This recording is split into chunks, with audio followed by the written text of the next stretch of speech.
On a Tuesday morning in September of 1992, Conrad Farley stood at the edge of a swamp in Clayton County, Iowa, and watched $600,000 sink a little deeper into the mud. He had been in construction long enough to know the difference between a bad day and a disaster.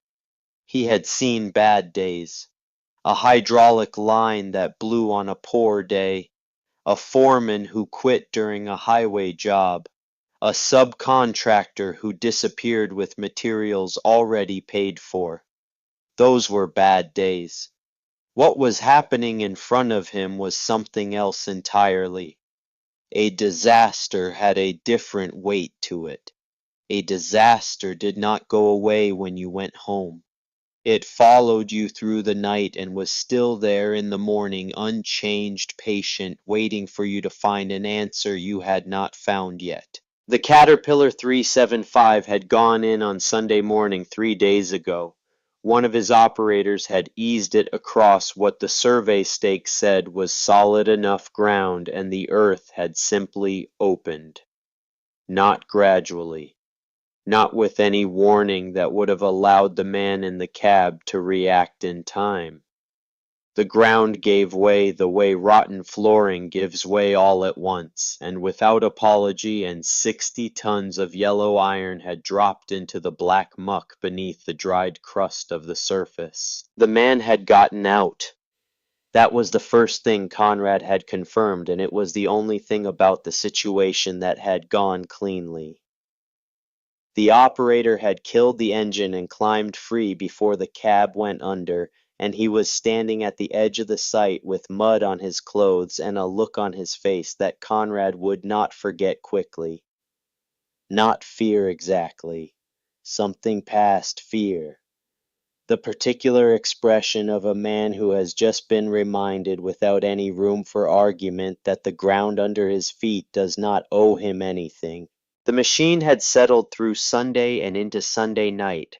By Monday morning it was buried to the cab, the tracks completely invisible beneath the surface, the boom sitting at a useless slant. The yellow paint streaked brown with the particular coloring of black Iowa swamp mud. Every hour it seemed to drop another fraction of an inch. Not enough to see in real time, enough to know when you looked away and looked back. Conrad had tried to solve it the way Conrad Farley solved everything. With more equipment, more men, more money, more certainty than the problem deserved. On the first day he had brought in 2 Caterpillar D8 bulldozers and chained them to the stuck machine from different angles. The dozer operators were good men, and they pushed those machines as hard as they could be pushed. The engines barked. The chains went tight. And then one of them snapped with a sound like a rifle shot that sent every man on the site stepping back without thinking about it first. The excavator had not moved a measurable inch. On the second day he had called a recovery company out of Des Moines, men who specialized in exactly this kind of situation, men with a truck and a 50-ton winch, and the confident manner of people who have been called to impossible jobs and made them possible. They set the winch, ran the cable anchored off to what looked like the best available point. When they started pulling, the cable stretched and the truck groaned and the anchor ripped free of the ground and the excavator settled another 6 inches like the swamp had been waiting for exactly this opportunity. On the third day he had rented a crane.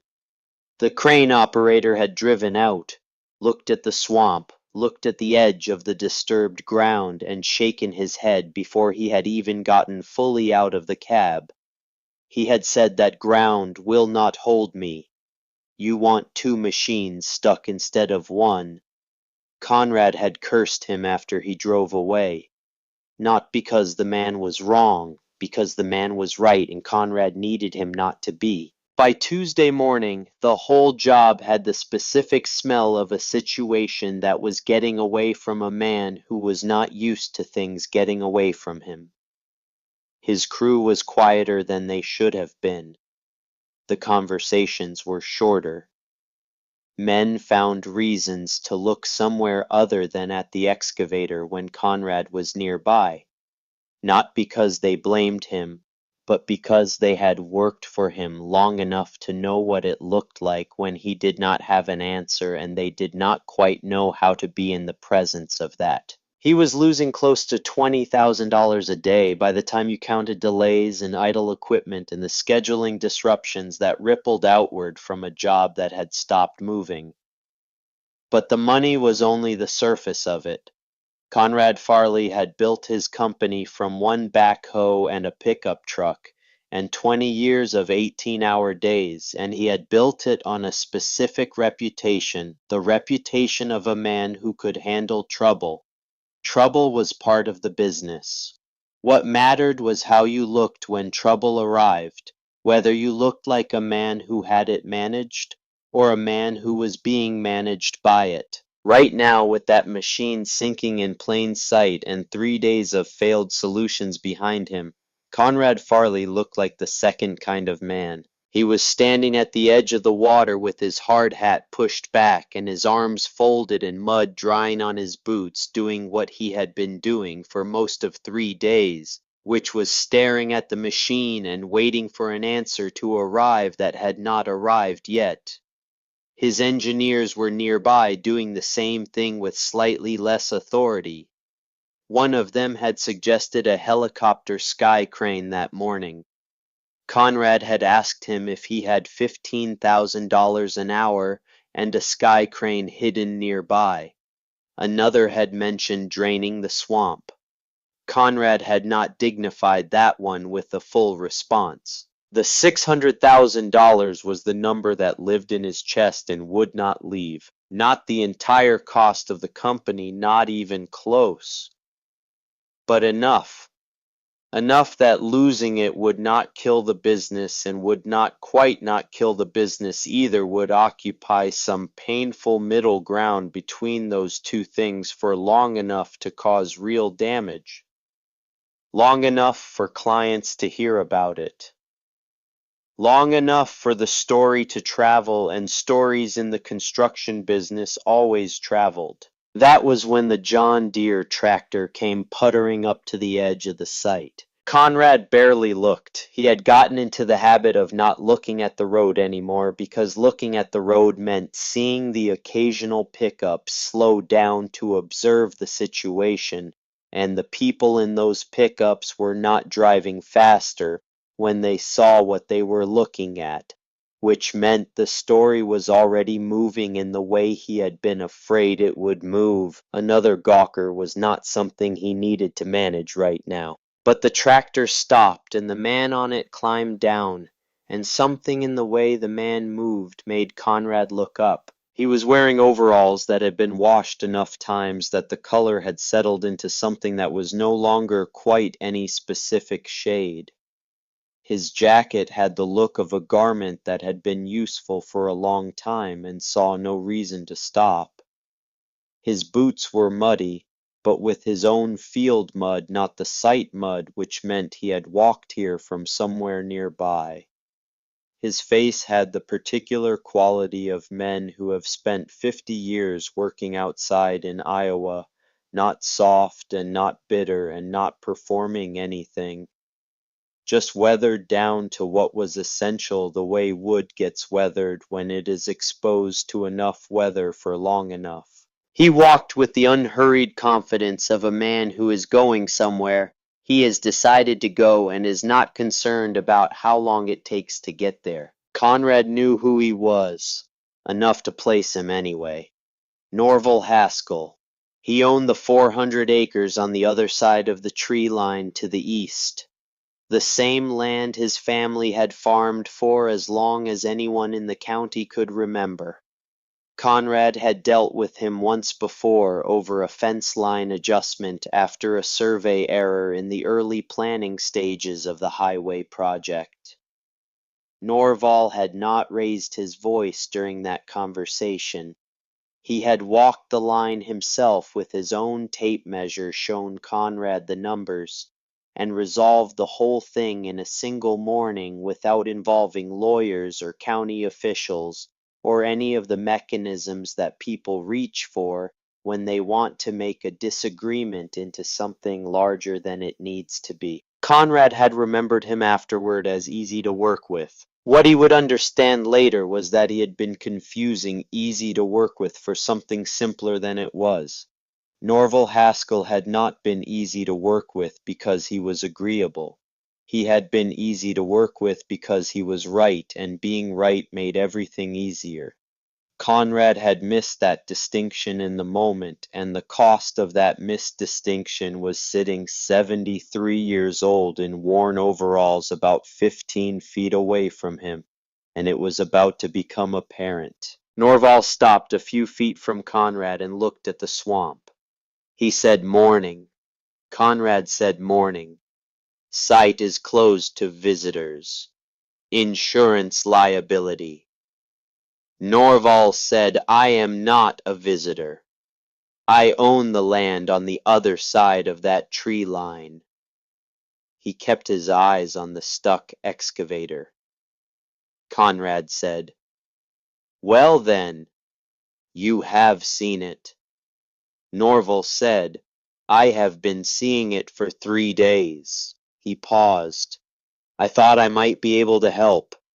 Conrad looked at him, looked at the worn overalls, looked at the John Deere parked at the edge of the access road, looked back at Norval. He said, "Help how?" Norval said, "I can pull that out." The words landed in the air between them with an almost physical presence, and the engineers nearby stopped their conversation without turning around, and two crew members working 20 feet away slowed what they were doing without stopping it entirely, because there is a particular quality to certain sentences that makes the air around them different, and this was one of those sentences. Conrad stared at him. He said, "You can pull that out. An excavator that 2 D8s and a 50-ton winch could not move." Norval said, "That is right." Conrad said, "With what?" Norval said, "My steamer. A Case 1912 steam traction engine. 110 horsepower. She has been in my family since my grandfather bought her new." Let me tell you about the laugh that came out of Conrad Farley then, because it matters. It was not a cruel laugh in the way that deliberately cruel laughter is cruel. It was the laugh of a man who has been under enormous pressure for 3 days and has just been given something that his mind cannot fit into the shape of a serious proposal. It was the laugh that comes when the gap between what you expected and what you received is too large to bridge with any other response. It was the laugh of a man who believed down to his bones, and without having examined that belief closely enough, that the answer to any heavy construction problem was a modern machine of sufficient size and power, operated by a trained professional, and that what was being offered to him was so far outside that framework that his first response was not consideration but refusal, and refusal in his particular case came out as laughter. He turned to the engineers and the two crew members who were pretending not to listen. He said loud enough for all of them to hear clearly, "He wants to pull out my $600,000 excavator with a steam traction engine from 1912. One of the engineers looked at his boots. A crew member shook his head with a grin. The other engineer made a sound that was not quite a laugh and not one. Norval did not change expression. Conrad turned back to him, still smiling, but with less of the genuine amusement in it now, more of the performance of amusement, because the laugh had done its work, and now there was a man standing in front of him who had not reacted to being laughed at, and that required managing. He said, "I have got bulldozers on this site with more horsepower than anything on your farm. They could not move that machine." Norval looked at the stuck excavator. Then he looked at Conrad. He said, "Horsepower is how fast you can do work. Torque is how much work you can do. Your bulldozers make horsepower. Mine makes torque. And he paused for just long enough to make it land. Your machines spin. Mine grips. Conrad shook his head. He said, "This is a real problem and I do not have time for." Norval said, "You have had 3 days." He said it without sharpness and without satisfaction, simply as a statement of available evidence. "You have tried bulldozers, you have tried a winch, you tried to get a crane out here, and the operator would not put his machine on the ground. You are losing $20,000 a day." And he looked at Conrad steadily. "You are out of options." The engineers were very still. Conrad looked at Norval for a long moment, then he said, "If it falls apart out there, if something goes wrong, I am not cleaning up the mess." Norval said, "If it does not work, I will owe you an excavator." He said it the way a man says something when he is not performing confidence and does not need to. He said it the way you say something when you have thought about it sufficiently that the words are just the surface of a certainty that goes a long way down. Conrad stared at him. He said, "Fine. Bring your museum piece." Norval nodded once. He walked back to his John Deere and drove it back down the access road toward the county road without hurrying or looking back. Conrad stood at the edge of the swamp and watched him go. One of the younger laborers came up beside him and said, "You really going to let him try?" Conrad kept his eyes on the stuck excavator. He said, "I am really going to let Tuesday keep embarrassing me, apparently." Now let me tell you about Norval Haskell, because you cannot understand what happened at that construction site without understanding the man. And you cannot understand the man without going back further than 1992. You have to go back to 1912 and a man named August Haskell and $3,200. August Haskell had farmed the same ground in Clayton County his whole adult life. Not successfully every year, because farming in Iowa at the beginning of the 20th century was not a matter of success every year. It was a matter of survival in the bad years and building in the good ones. And August Haskell had managed both well enough that when the case dealer out of Dubuque came through the county in the spring of 1912 demonstrating the new steam traction engine, August had enough put aside to consider what he was looking at. He considered it seriously. $3,200 was not what most people would call money you spent easily. In 1912, in Clayton County, Iowa, $3,200 was more than most farms cost. It was every dollar August Haskell had saved in years of disciplined work kept in a bank in town and added to carefully representing all the margin between where he was and where he was not. He spent it. He drove the case home that spring and used it for 20 years. He used it to pull threshing machines from farm to farm during harvest, because the case could move through the soft September fields that would swallow a team of horses to their hocks.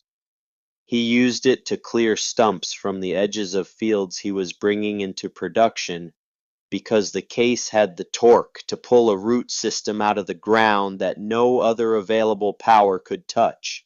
He used it for any heavy job that exceeded what horses could do, and that required above all a steady, relentless pull that did not quit when the load got hard. He ran it for 20 years, and then in the mid-30s, when gasoline tractors had become reliable enough and cheap enough to handle most of what he needed, he drove the case into the shed behind the barn and parked it.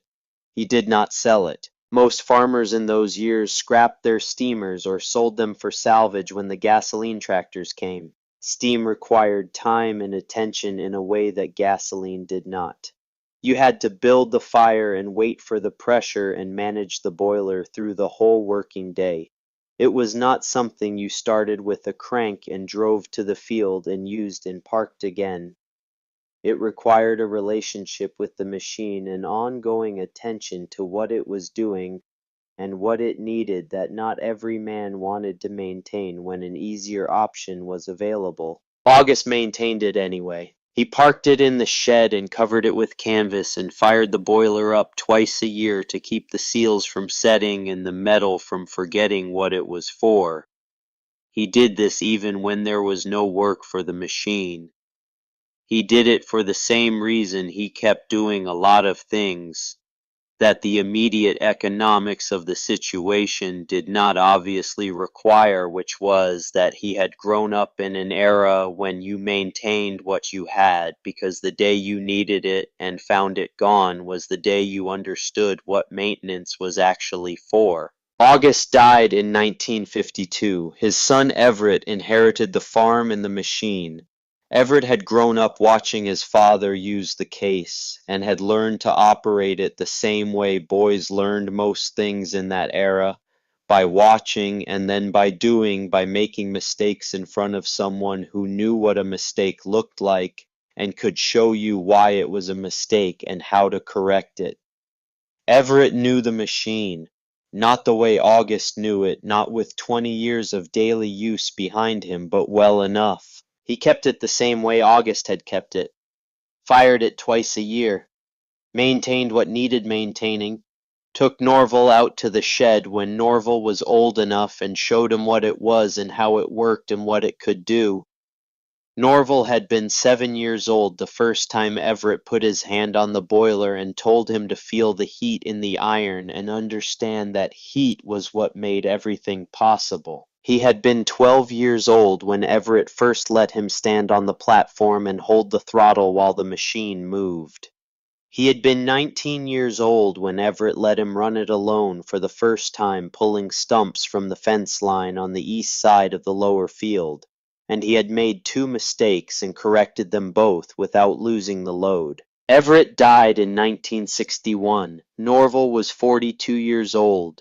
He had been farming alongside his father for 20 years and knew the land, the way, land you have worked for decades, which is to say, he knew it better than any document could describe, with the kind of knowledge that lives in the hands and the eyes, and the particular attention that comes from years of watching the same ground behave differently in different conditions.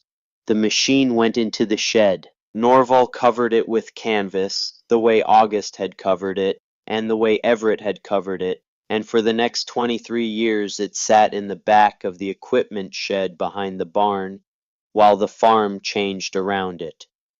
New tractors, new implements. The shift from the equipment of his father's era to the equipment of his own. The case sat under its canvas and waited, which was something it was apparently willing to do indefinitely. In 1984, Norval was cleaning the old shed to make room for equipment storage, and he pulled back the canvas. Everything was there, rusty in places, dusty everywhere, but intact in the specific way of old iron that has been built to a standard that assumes the machine will outlast the period of its usefulness. The boiler tested sound when he applied pressure. The gears turned when he cranked them by hand. The drive chain moved. The brass fittings were tarnished but not corroded through. He spent 3 years bringing it back. He found a retired machinist in Dubuque who was 78 years old and who had worked on steam equipment in his youth and who could tell Norval what he was looking at and what it needed and where to find the parts that were not in the shed. He tracked down original components from collectors and equipment museums across the Midwest, drove to farms and machine sheds and storage barns where old steam equipment sat in various states of preservation, talked to men who were in their 80s and 90s and who remembered the steam era not as history, but as their working years. By 1987, the case was running. He took it to county fairs and steam shows and let people look at it because he understood that The knowledge of what these machines could do was disappearing at the same rate that the men who had used them were disappearing, and that the only way to preserve it was to demonstrate it in front of people who had never seen it and might not otherwise believe it was real. He fired the boiler up once a month, regardless of whether there was work to do. Not because he was sentimental about the machine, though he was not without sentiment. Because maintenance was how you kept a thing ready. Because the day you needed something was not the day to discover you had let it fall into disrepair. Because August had known this, and Everett had known this, and Norval had learned it from both of them, and had not found any evidence in 50 years of farming to suggest they had been wrong. Now let me tell you about the thing Norval had not told Conrad Farley, because it is the thing that shapes everything that comes after. In the fall of 1989, 3 years before Conrad's excavator went into the swamp, Norval's son Corbett had come to the farm for a weekend. Corbett Haskell was 39 years old. He had grown up on the farm and had left it in his early 20s, gone to college, found work that had nothing to do with farming, built a life in Waterloo that was good and solid and that he was committed to. He was not estranged from his father. They talked on the phone and saw each other at the expected occasions and had the kind of relationship that many fathers and adult sons have when the son has left the life the father built. And both of them have made a kind of peace with that fact that is not quite peace and not quite the other thing, but something workable between the two. Corbett had arrived on a Friday evening, and by Saturday afternoon had raised the subject he had come to raise. He had found a collector in Wisconsin, a man who specialized in steam-powered agricultural equipment, and who had been looking for a running Case 1912 for several years. The man was willing to pay $15,000 for the machine in its current condition. Corbett had done the research. 15,000 was a fair price, possibly better than fair. The machine was not generating income. It was taking up space in a shed that could be used for other things. The maintenance costs were not large, but they were consistent, and the time Norval put into it was time that could go elsewhere. Corbett had laid all of this out carefully, the way a man lays out a case when he has thought about it and believes it is reasonable and wants to give it its best chance. Norval had listened to the whole thing. Then he had said, "I am not selling the machine." Corbett had asked why. And Norval had found, as he had found before on the rare occasions when this subject came up, that the answer did not come in a form that translated cleanly into the kind of language that satisfied a reasonable man asking a reasonable question.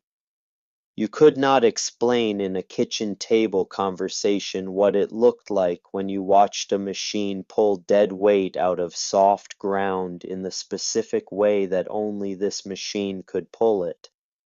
You could not describe the combination of factors that made the case uniquely suited to the jobs that nothing else could do, not in a way that was convincing to someone who had not seen those jobs and had not understood what conventional equipment could not accomplish. He had said there are things it can do that nothing else can.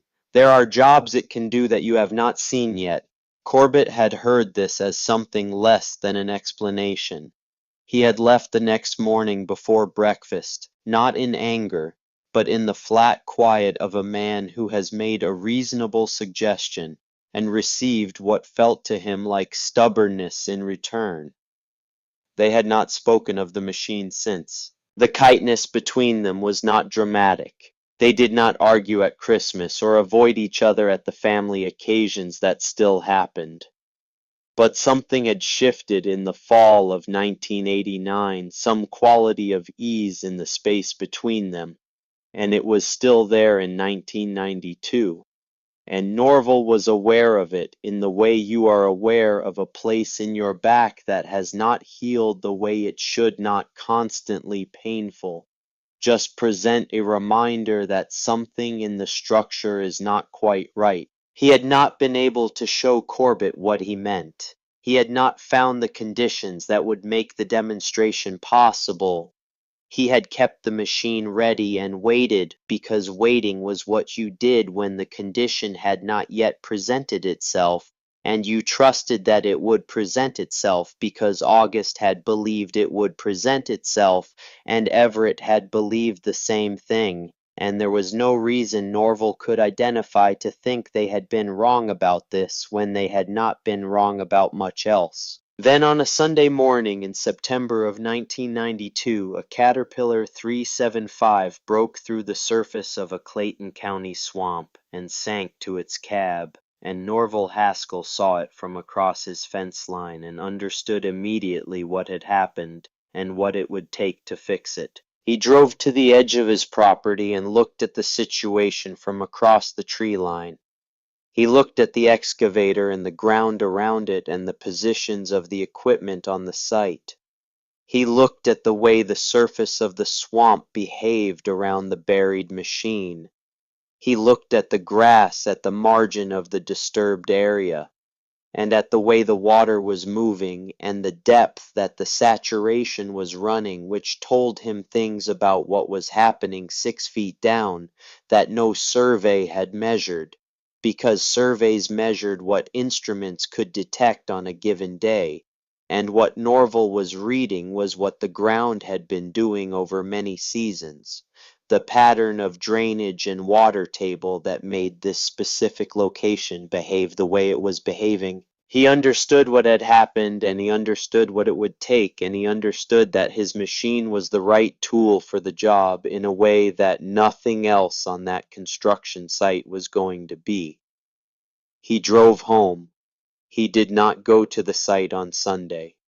He did not go on Monday when the bulldozers came and failed.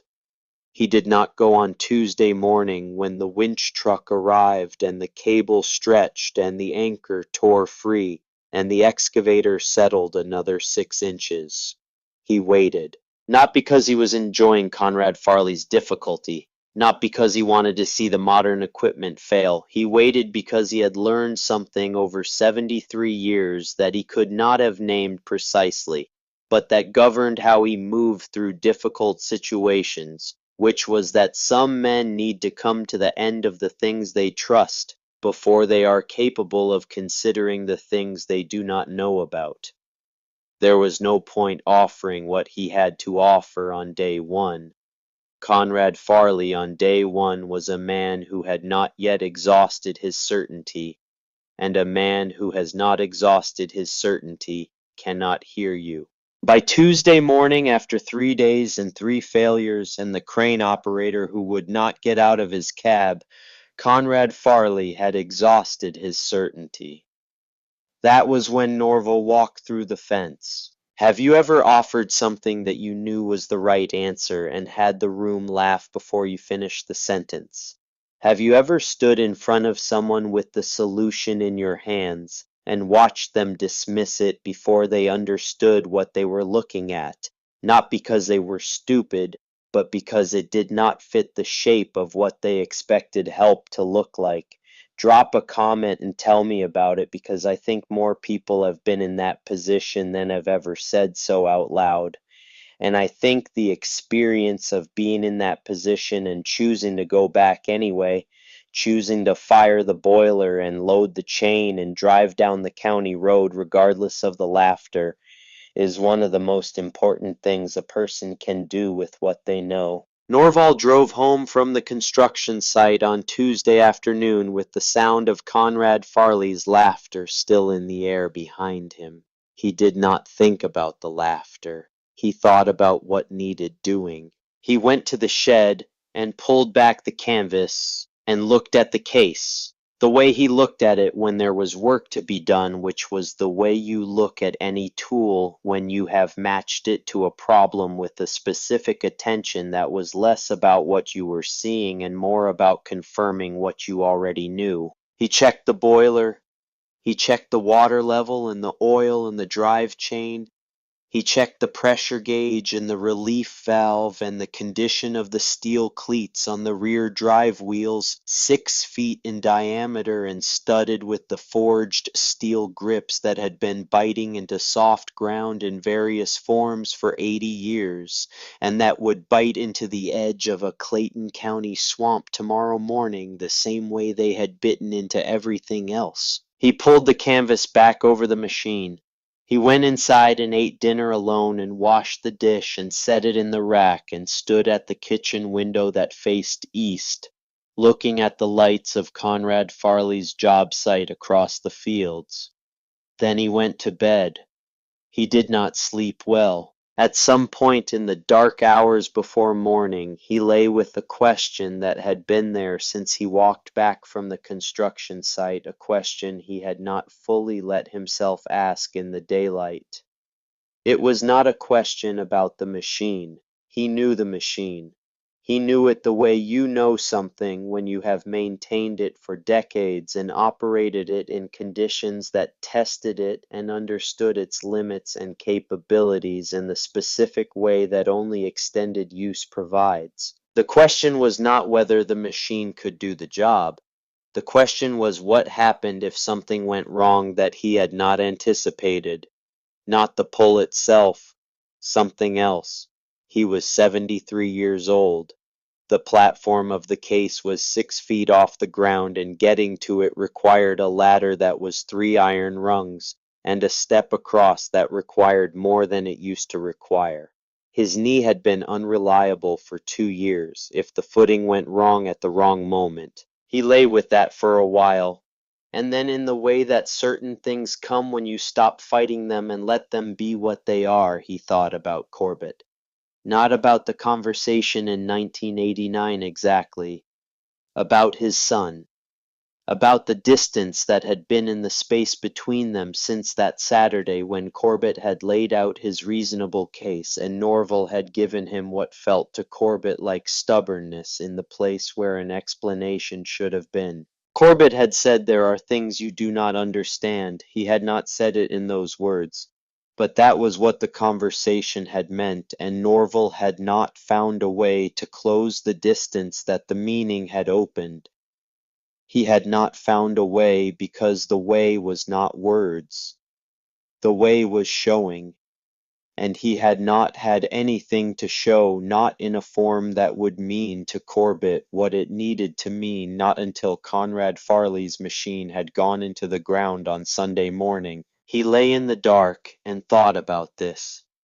Then he got up and went out to the shed. He stood in the dark of the shed with his hand on the side of the boiler, the steel cold under his palm. And he thought about August standing here in 1912 with his hand on this same iron and his $3,200 spent and the machine not yet proven to anyone who did not already believe in it. August had not known with certainty. He had believed.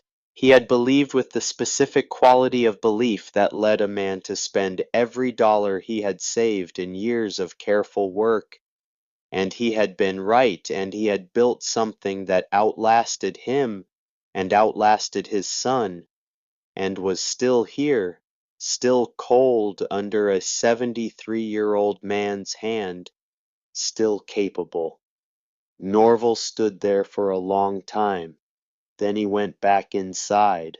He set the alarm for 5 in the morning, which was when he would need to start the fire if the pressure was going to be where it needed to be by the time he needed it. He lay down on top of the covers with his clothes on and closed his eyes. He did not sleep right away. He lay in the dark and thought about the morning and about Conrad Farley and about the 50 men who would be watching and about Corbett somewhere in Waterloo who did not know what was going to happen tomorrow and would hear about it from someone before he heard about it from his father. At some point the dark outside the window became a different quality of dark the first hour before the sky starts to change, and Norval got up and went to the shed. He opened the door and turned on the single bulb and pulled the canvas back from the case. He looked at it the way he always looked at it when work was coming, with the attention of a man who is checking the thing that everything else depends on. Then he opened the firebox. He built the fire small and careful, the way you have to build it when you are asking a boiler to hold the kind of pressure that moves 22 tons of iron through the specific conditions of a September swamp in Iowa. Small pieces first, then larger ones.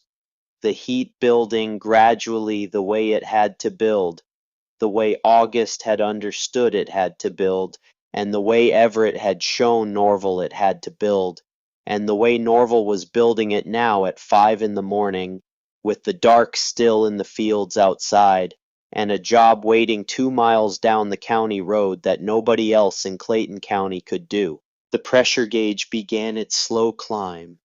Norval sat on the wooden stool near the firebox and watched it and waited, and the morning came in around the edges of the shed door, and somewhere across the fields, the lights of Conrad Farley's job site were still on the crew, already gathering the problem, already there waiting for whoever was going to solve it. The pressure gauge read 40 pounds at 6:15 in the morning. Norval fed the fire and watched the needle and did not hurry it.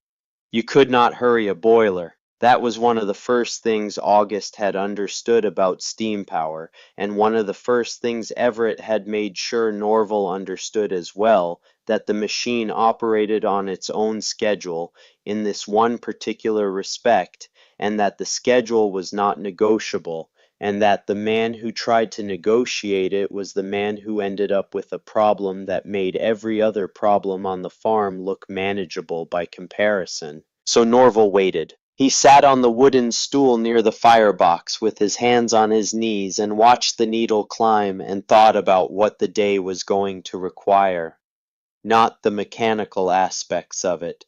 He had run through those in his mind many times since Tuesday afternoon, and was satisfied with what he knew. The approach line, the chain attachment point on the excavator frame, the angle of pull that would work with the machine's geometry rather than against it, the ground between the edge of the swamp and the position the case would need to occupy. He had read that ground on Sunday morning from across his fence line, and had read it again yesterday afternoon when he walked the site before he made his offer. There was a line of firmer substrate running along the margin of the swamp, a clay layer that ran shallower than the saturated muck that had swallowed the excavator. He had known it was there because he had known that ground for 4 decades, had walked his fence line every spring, and had pressed his boot into the earth in 100 places, and learned what the soil was doing 6 inches down and 12 inches down by the way it responded to pressure at the surface. The clay line was reliable. The case could get close enough to work from that line without going in. Conrad Farley did not know the clay line was there. His surveyors had not found it because they had been looking for something different. They had been assessing the surface conditions for equipment traffic, and had not been reading the ground the way a man reads ground when he has worked it through enough wet springs to understand what it is doing below the crust. That was the difference, not the machine, though the machine mattered. The difference was what Norval knew about that specific piece of earth knowledge that had accumulated over 40 years of walking the same fence line and pressing his hand into the same soil in the same places, and paying attention to what the same ground did in different conditions. The pressure gauge read 70 pounds at 7. Norval added more wood and checked the water level and stood up from the stool and walked around the machine, doing what he always did before a working run, the circuit of checks that Everett had shown him and that he had done the same way every time since, because the order of the checks was itself part of what the checks were for the sequence that ensured nothing was overlooked because everything had its place in the sequence. He checked the oil in the steam cylinder, he checked the drive chain tension, he checked the steering mechanism and the brake. He checked the condition of the steel cleats on the rear drive wheels, running his hand along the forward face of several of them, feeling for any that had cracked or loosened during the previous month's running. All of them were solid. The cleats were the heart of what made the machine work on soft ground. The forged steel grips that had been designed in an era when soft ground was not an exception, but a normal operating condition, when the problem a machine needed to solve was not the occasional swamp, but the ordinary Iowa spring, the months when the fields were wet enough to swallow horses to their hocks and the work still needed doing. At 7:20 the pressure gauge touched 100 pounds. Norval needed 110 for working pressure. He added the last wood to the fire and stepped back and watched the needle close the final distance. In the shed around him, the morning had fully arrived, the light coming through the gaps in the siding in the thin, bright lines that he had been seeing in this shed for as long as he could remember. The particular quality of early September morning light in Iowa that had an angle to it that was different from the summer light, lower and more serious, the light of a season that was beginning to understand it was ending. He thought about August. Not the man exactly, not any specific memory, because Norval had never met August. August had died when Norval was young enough that what remained was less than memory, more like an atmosphere, the particular weight a person leaves in the spaces they inhabited when they were alive. What August had left in this shed was something Norval had felt his whole life without being able to name precisely, a quality of purpose in the walls and the floor and the air, as if the building understood what it was for and had been waiting patiently for someone to come and use it properly. He thought about Everett. Everett, he remembered clearly. The smell of his jacket in the mornings. The way he moved around the machine with the economy of someone who has done a thing enough times that every motion costs exactly what it needs to cost. The way he put his hand on the boiler in the winter months, feeling for warmth through the cold iron, checking something that instruments could not fully check, something that required the specific sensitivity of a hand that knew what it was looking for. Norval had asked him once what he was checking when he did that. Everett had said, "I am checking if she is ready." Norval had asked how he could tell. Everett had said, "You will know. Takes time. But you will know." Norval put his hand on the boiler now. The iron was hot enough that he could not hold it there long. That was what he needed. The pressure gauge touched 110 pounds. Norval climbed to the platform. His knee complained on the second rung, and he gave it a moment and then finished the climb and stepped across to the platform decking and stood at the controls with his hands on the wheel. 6 feet off the ground, the shed around him and the farm beyond it, and 2 miles down the county road, a problem that had been waiting 3 days for the right tool. He opened the throttle. The flywheel began to turn. Let me tell you about the sound of a working steam traction engine on a September morning in Iowa, because it matters to what happens next, and because most people alive today have never been close enough to one to know what it sounds like and what it does to the air around it. The exhaust valve opens and closes with each revolution of the crankshaft, releasing a pulse of steam that makes a sound like a large, deliberate hand clapping against a hard surface. At low throttle, the beat is slow enough to count.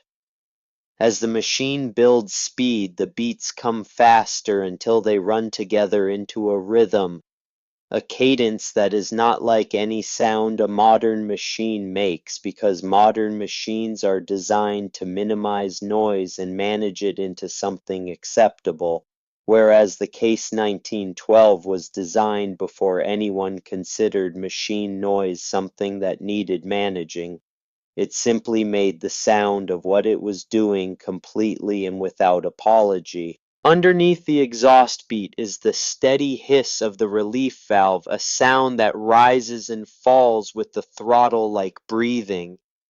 And underneath that, the flywheel, 30 inches of cast iron spinning at 250 revolutions per minute, a vibration that you feel in your chest and your feet before you isolate it as sound. The case moved out of the shed into the September morning, and the sound of it went across the Haskell farm in all directions, carrying over the fields and down the county road, and reaching Conrad Farley's construction site a full 2 minutes before the machine itself came into view.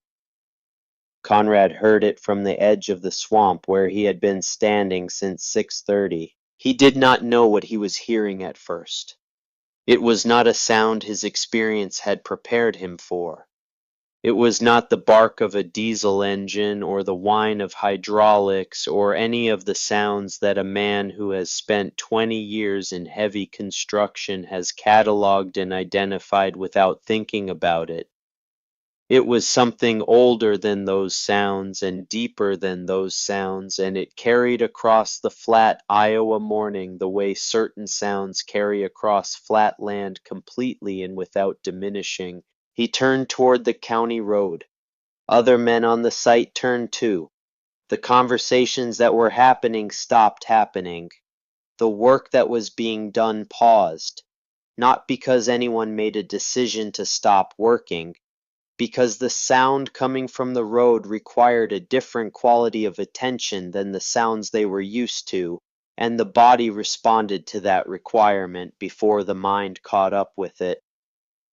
One of the operators climbed up on the side of a dirt pile for a better angle. The case came around the curve in the county road at 4 miles per hour, which was the only speed it had, and the sight of it was something that nobody on that construction site had been prepared for. Conrad Farley had laughed the previous afternoon and had meant the laugh genuinely, had felt the absurdity of what was being offered and expressed it without pretending otherwise.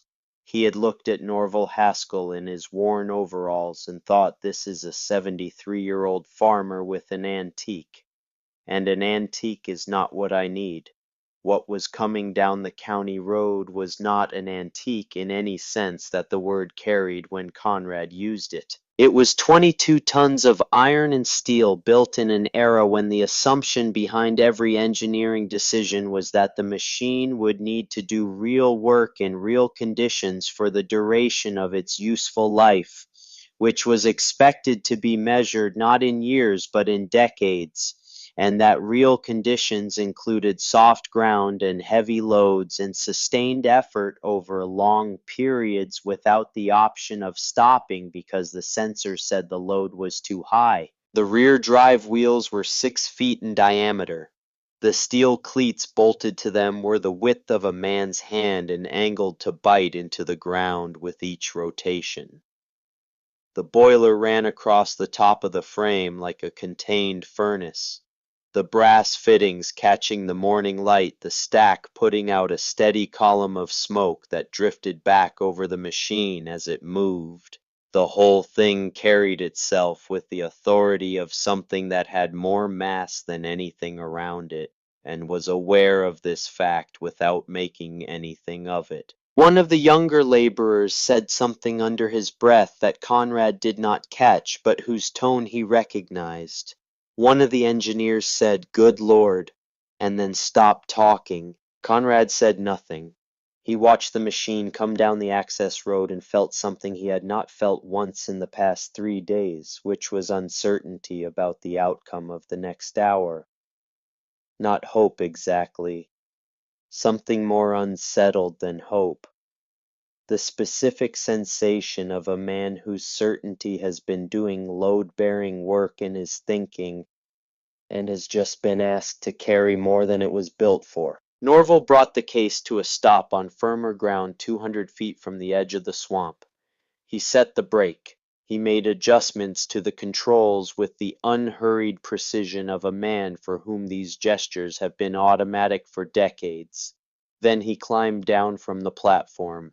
He walked to the rear of the machine and began uncoiling the chain. Conrad had seen the chain and had not been prepared for it. Each link was as thick as a man's wrist forged steel that had the specific coloring of iron that has done sustained work for a long time, darkened and worn to a patina that had nothing to do with age in the decorative sense and everything to do with use. The chain had the weight of something built when the assumption was that it would be used until it could not be used anymore, and the decision about when that point had been reached was not going to be made by a computer. One of the engineers said we snapped a cable rated for 50 tons. Norval looked at him. He said that cable was cable, and he lifted a section of the chain and let it fall into his hand. This is chain, different animal. The engineer said it can still break. Norval said anything can break. Question is how it behaves before it does. Cable snaps. Chain stretches first. Gives you time to read it. He gathered the chain over his shoulder and turned toward the swamp. Conrad said, "You are not going out there alone." Norval said, "I have done this before." He walked to the edge of the disturbed ground and he went in. The mud was soft from the beginning and got softer as he moved toward the excavator, and he moved through it with the deliberateness of a man who has no intention of becoming part of the problem he came to solve. He tested his footing with each step, not hesitating exactly, but not committing his weight until he had confirmed what was beneath him. He had waded through worse ground than this in worse conditions on his own land and on neighboring farms across 40 years of Iowa springs, and he was not afraid of the mud. He was respectful of it, which is a different thing and more useful. By the time he reached the excavator, the mud was at his chest. He worked his way around the accessible portions of the buried frame, feeling with his hands in the murky water for the point he was looking for. He was not guessing at this. He knew what point he needed, had known since Sunday morning, when he had looked at the situation from across his fence line, had carried the picture of it in his head through 3 days of watching other people's equipment fail. He found the frame member he was looking for and checked the geometry of the attachment with his hands, and then hooked the chain and checked it again. Conrad watched from the edge. He had sent men into difficult situations before and had been in a few himself in his younger years, and he was not a man who scared easily. But watching Norval Haskell, 73 years old, chest deep in a September swamp with a chain over his shoulder, working with the calm efficiency of someone for whom this was simply a task to be completed correctly, Conrad felt something that he would spend some time afterward trying to identify. What he felt was not admiration exactly, though admiration was part of it. It was something more specific than admiration.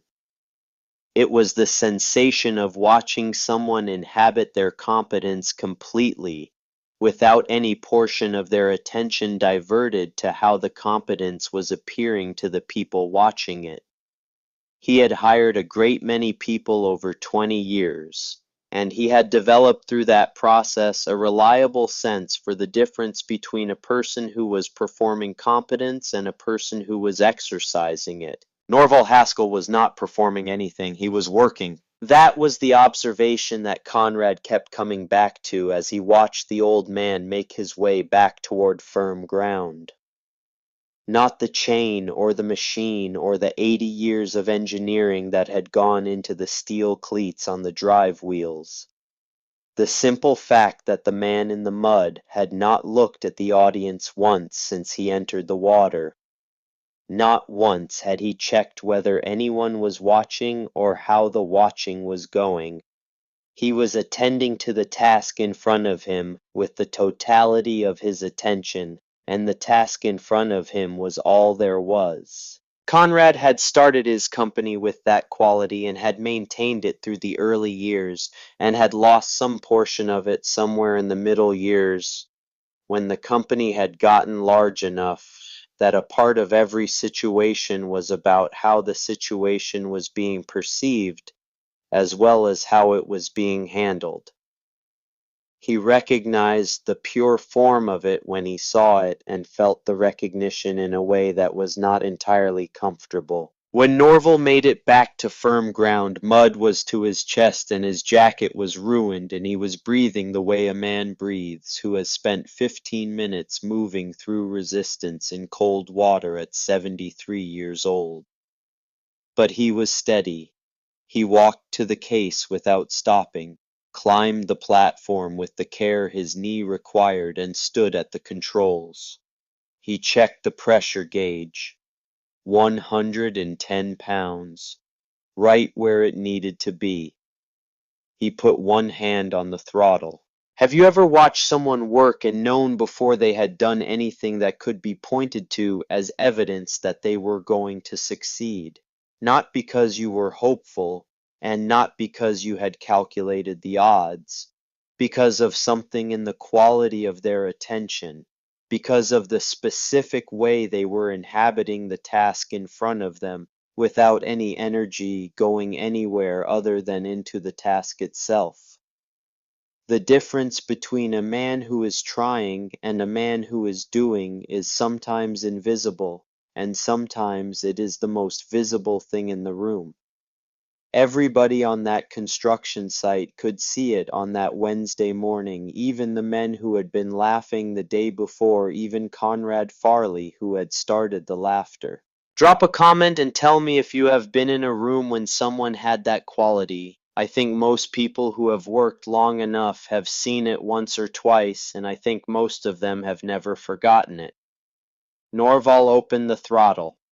Now let me tell you about what happened in the next 3 minutes, and let me tell you about it properly because it requires some explanation that goes alongside the action, and the explanation and the action are not separate things. The case did not lunge forward. It did not spin its wheels or make a dramatic display of effort. It moved forward at its own pace, the pace it had been maintaining since it left the shed, steady and committed and entirely indifferent to the opinions of anyone watching.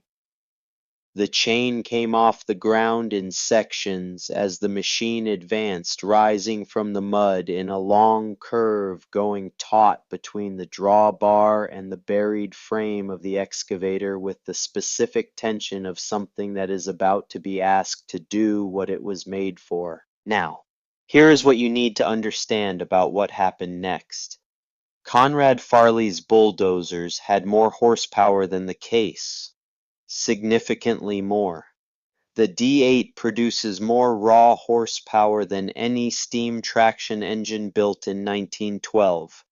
When those bulldozers had been chained to the excavator and their operators had pushed them as hard as they could be pushed, the engines had been producing more peak power than anything the case could generate, and they had not moved the excavator an inch. The reason is the thing that Norval had tried to explain in a single sentence the afternoon before, the sentence that Conrad had laughed at before he had finished processing what it meant. Horsepower is how fast you can do work. Torque is how much work you can do. A bulldozer is designed to push dirt on prepared surfaces. It has broad tracks for distributing its weight and powerful engines for moving that weight quickly across the work surface. When you apply that design to pulling dead weight out of saturated ground, you find the limits of the design very quickly. The tracks want to spin. The ground under the tracks is not the ground the tracks were built for. The machine generates enormous horsepower at the engine, but cannot translate that horsepower into sustained ground-level pull, because the connection between the machine and the earth is breaking down faster than the engine can compensate for. The case 1912 was designed to solve a different problem. It was designed for farms in an era before drainage tile had transformed Iowa bottomland farms, where the spring planting window was short and the ground was wet and the work still had to happen regardless. The 6-foot drive wheels with their steel cleats were not incidental to the design. They were the design.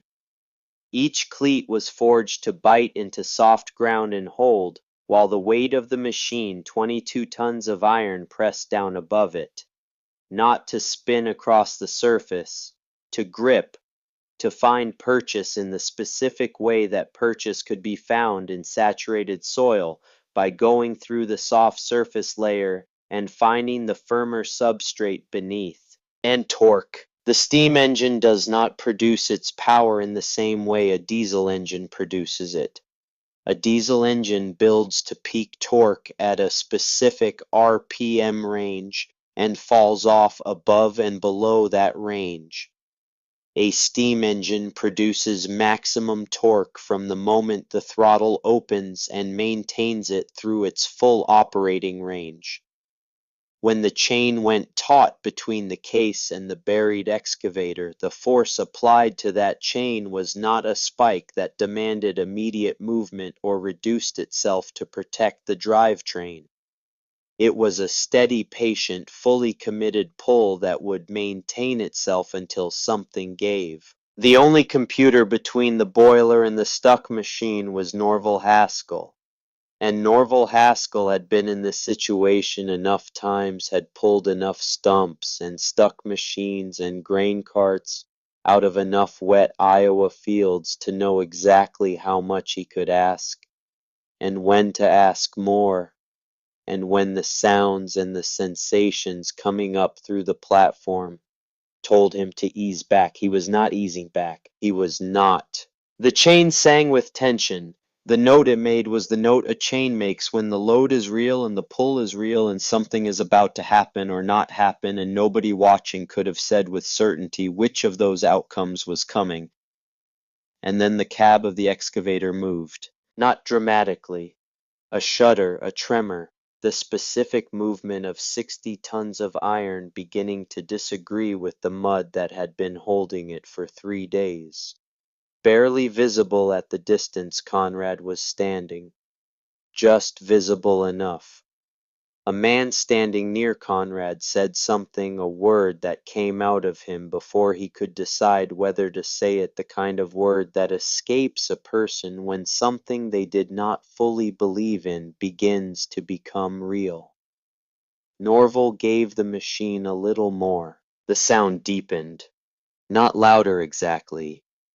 Fuller. As if the engine had been in conversation with the load and had just received the information it needed and was responding with something it had been holding in reserve. The drive wheels turned. Each cleat bit. The ground beneath the rear of the machine compressed and held, and the machine moved forward, and the chain transmitted that movement through its 80-year-old steel to the frame of the Caterpillar 375 buried in the swamp. The excavator moved, not much, a foot maybe less, but it moved forward out of the depression it had been sitting in for 3 days, and the mud around the buried body changed in the way mud changes when the suction that has been holding something begins to release. And the sound that came from the crew then was not a cheer yet. It was something before a cheer. The involuntary noise of disbelief converting itself against the resistance of everything the past 3 days had taught them to expect into something else. Norval did not look back. Conrad had expected him to look back. That was what people did in moments like this. They checked the room. They assessed the reaction. They took the temperature of the audience. It was a thing Conrad had done himself more times than he could count, this involuntary turning to see how the moment was landing. Norval Haskell had not turned once since he climbed back onto the platform.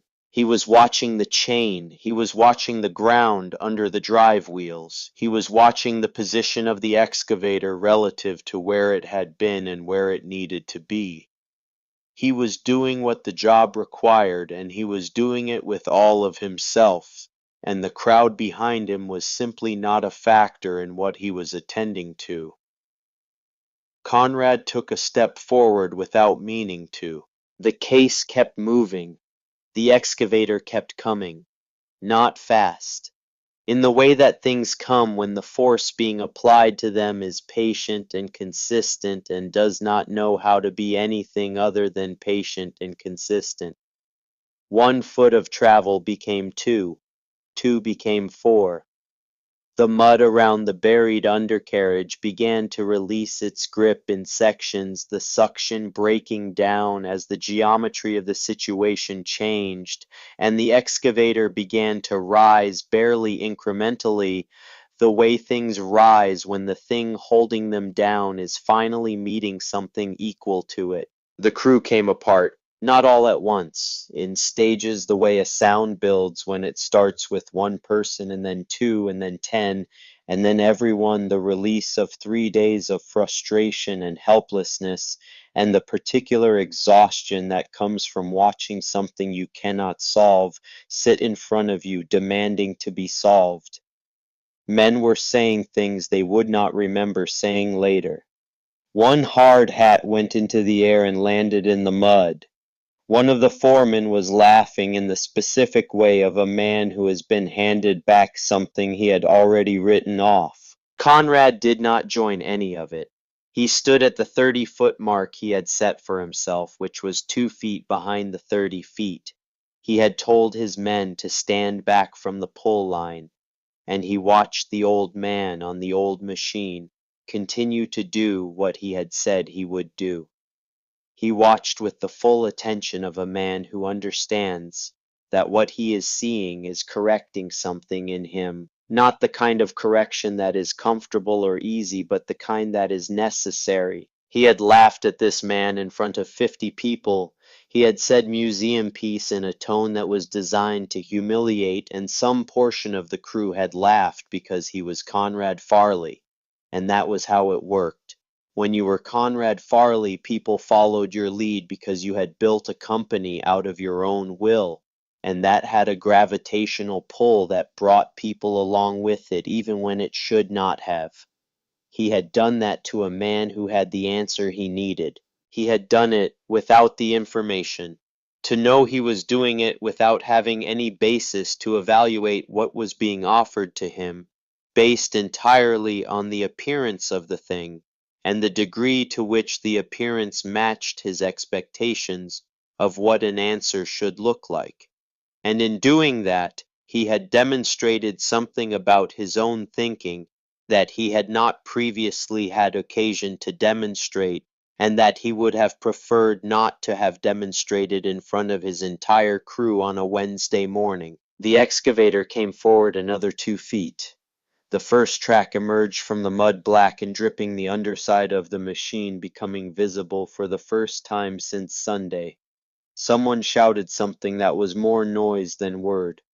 Norval kept the throttle steady. Now let me tell you about Corbett Haskell, because he arrived at the construction site at some point during the pull, and his arrival is part of this story, even though he did not announce himself and did not speak to anyone and stood at the back of the gathered crowd where his father could not see him. He had been at his desk in Waterloo when a neighbor of his father's had called him.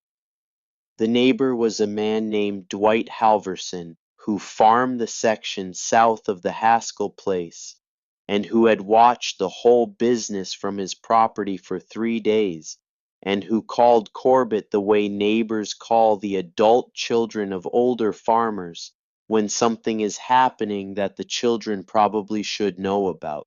Halverson told him his father had walked onto Conrad Farley's construction site the previous afternoon, and told them he could pull the excavator out with the Case steam engine, and that the whole crew had laughed at him, and that this morning the old machine had come down the county road, and Halverson was fairly certain he knew how this was going to end. Corbett had listened to this without speaking.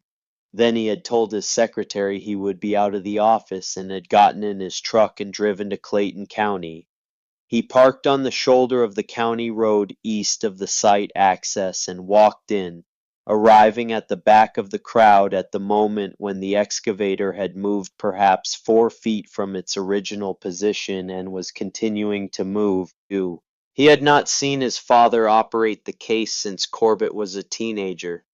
He had grown up with the machine in the shed, had watched Everett and then Norval work on it, and occasionally work with it, had understood it as a large and interesting piece of equipment that occupied a significant portion of a shed and a significant portion of his father's attention in a way that Corbett had never been able to fully account for. What he had understood in 1989, sitting at his father's kitchen table with the $15,000 offer from the Wisconsin collector, was what any reasonable person with that information would have understood.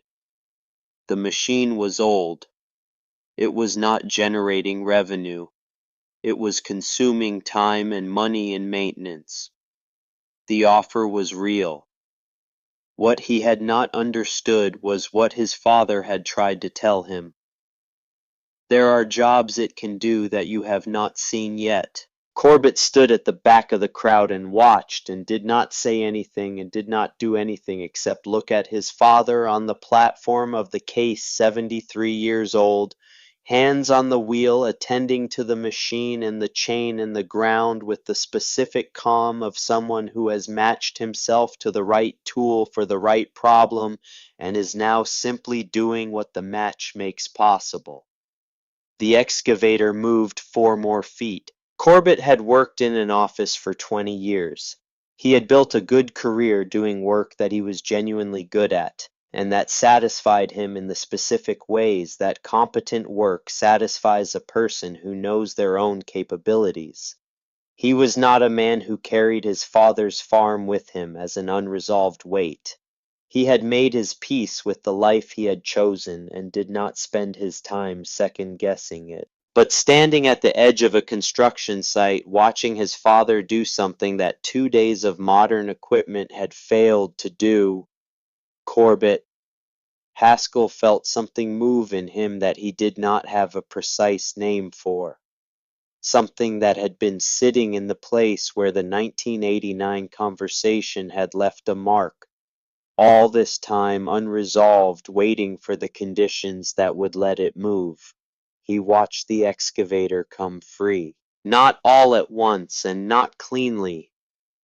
In the way real things come free from real situations, slowly and without elegance, the mud releasing its grip in sections, the machine rising as the geometry of the pull changed it, the tracks appearing one by one from beneath the surface, the whole operation taking on the quality of a very large, very stubborn truth being dragged into daylight by something that was not interested in the opinions of anything that stood between it and the job. Norval pulled the excavator another 100 feet past the worst of the soft ground before he eased back the throttle.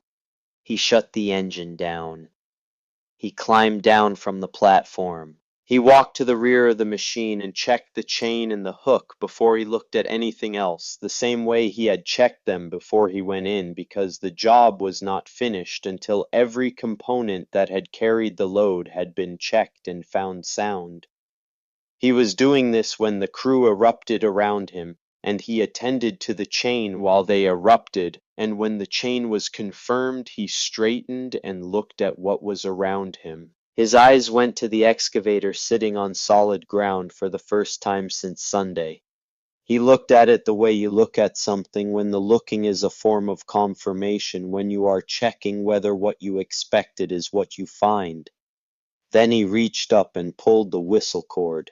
The sound went across the flat Iowa morning in a single long cry, the same sound that had echoed across these fields when August was young and the case was new and the steam era was still present tense rather than history.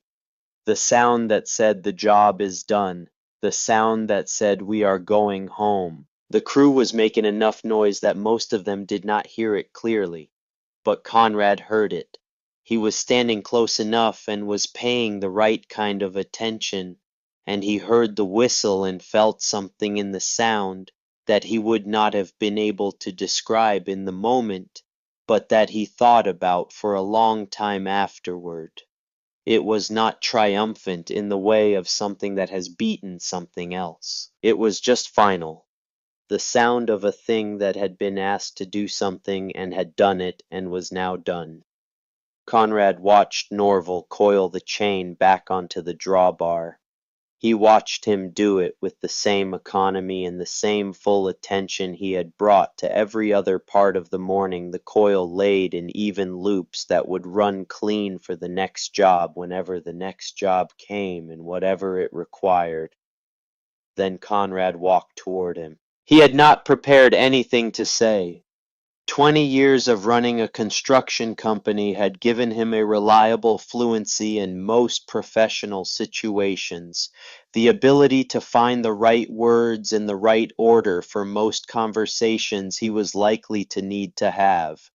He could talk to clients and engineers and foremen and suppliers and bankers and county officials, and most of those conversations he could navigate without preparation.